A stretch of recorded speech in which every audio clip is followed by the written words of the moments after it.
অফিসে যাব, নাস্তা দাও।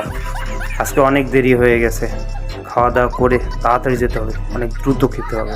একটা রুটি আর ইঁদুর ভুনা দাও, ইঁদুর ভুনাটা খেয়ে চলে যাব। আজকে ইঁদুর ভুনা রান্না করিনি। কেন, তুমি জানো না ইঁদুর ভুনা ছাড়া আমার চলে না? আহ এ পোকাটা তো অনেক ভালো হয়েছে, বিদেশি পোকা না, যে গিজ গিজ করে, যেটা মাংস পচায় আমরা তৈরি করি।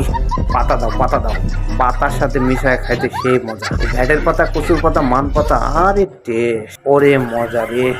ও এদিকে আবার কুত্তার সসও আছে, কুত্তার সসটা ইঁদুরের সাথে দিলে সেই ভালো টেস্টি লাগে না। দুটো ইঁদুর খাচ্ছি, তুমি বিকেলে খাইও। ইঁদুর আর রুটি একসাথে সেই মজা খাতে, সেই স্বাদ। জলপাইয়ের আচার মাঝে মাঝে দিলে মুখের টেস্টটাই চলে আসে। আর ইঁদুরের গন্ধ আছে তো, এত গন্ধ আলা ইঁদুর রান্না করবা না, করে সিদ্ধ করে নিবা বেশি করে। ও জলপাইয়ের আচার, তুমি জলপাইয়ের আচার দিয়ে খাও, আমি ইঁদুর দিয়ে খাবো।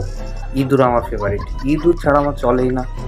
গন্ধ হয়েছে কি হয়েছে, ইঁদুর খালে একটা নিজেকে ভাব ভাব লাগে না? হ্যাঁ ভাব আছে না, ইঁদুর বলে কথা। উড়ি বাপরে, এই তুমি ইঁদুরে হাত দিবা না, সব ইঁদুর আমার, সব।